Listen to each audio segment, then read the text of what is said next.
Former President Donald Trump recently called for a government shutdown, a move that has sent shockwaves through the political landscape.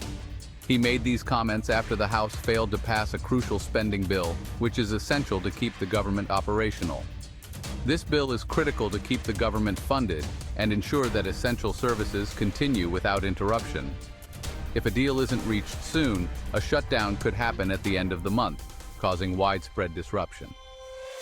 Trump's call for a shutdown has sparked intense debate and criticism from both sides of the political aisle. Many are concerned about the potential economic consequences, including the impact on federal employees and the broader economy.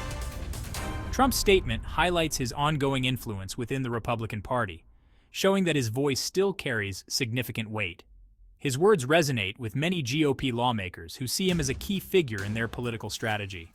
Some support his call for a shutdown, believing it to be a necessary step to achieve their political objectives. They argue that a shutdown could be a powerful tool to force negotiations and achieve their goals. Others, however, are deeply worried about the potential fallout, fearing that it could backfire and harm their political standing. Former Georgia Lieutenant Governor Geoff Duncan strongly criticized Trump's stance, calling it reckless and irresponsible.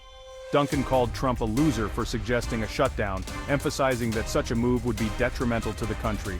He believes it would be economically damaging, leading to job losses and financial instability for countless Americans.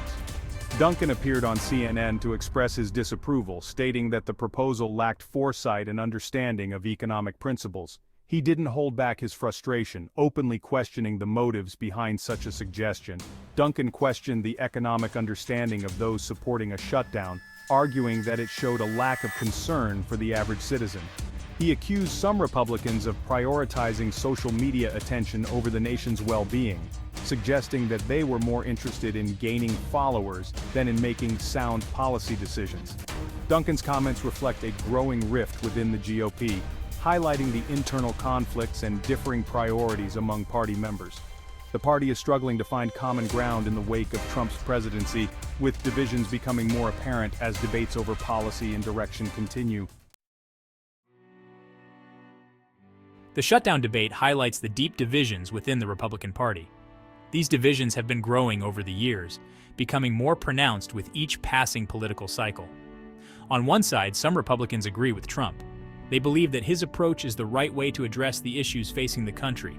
They see a shutdown as a way to force concessions from Democrats. This group is willing to use drastic measures to achieve their goals, believing that the ends justify the means. They are willing to risk a shutdown to achieve their legislative priorities. For them, the potential benefits outweigh the risks, and they are prepared to face the consequences. This faction often aligns with Trump's more hardline stances. They see him as a strong leader who is unafraid to take bold actions. On the other side, moderate Republicans are increasingly alarmed. They worry about the long-term impacts of such aggressive tactics. They fear a shutdown would harm the economy and damage the party's image. These moderates are concerned about the potential fallout, both politically and economically. They believe it's crucial to find a compromise with Democrats. They argue that working together is the only way to achieve sustainable solutions. This division within the GOP has made it difficult to find common ground on key issues. The party is struggling to present a united front, which complicates their ability to govern effectively. Economists and analysts warn that a government shutdown would have significant consequences. A shutdown would disrupt essential government services, impacting millions of Americans. Federal employees would face furloughs, delaying paychecks and impacting their livelihoods. Furthermore, a shutdown would create uncertainty in the financial markets. This uncertainty could lead to stock market volatility and impact investor confidence. The last government shutdown, which occurred during the Trump administration, cost the United States economy billions of dollars. The current budget standoff and the threat of a shutdown underscore the importance of responsible governance. Lawmakers face a critical choice. They must decide whether to prioritize partisan politics or the nation's well-being. Finding a compromise and avoiding a shutdown is crucial. Failure to do so would have far-reaching consequences for the economy and the American people. The coming days will be critical as lawmakers negotiate to avert a crisis. The outcome will have a significant impact on the country's political and economic future.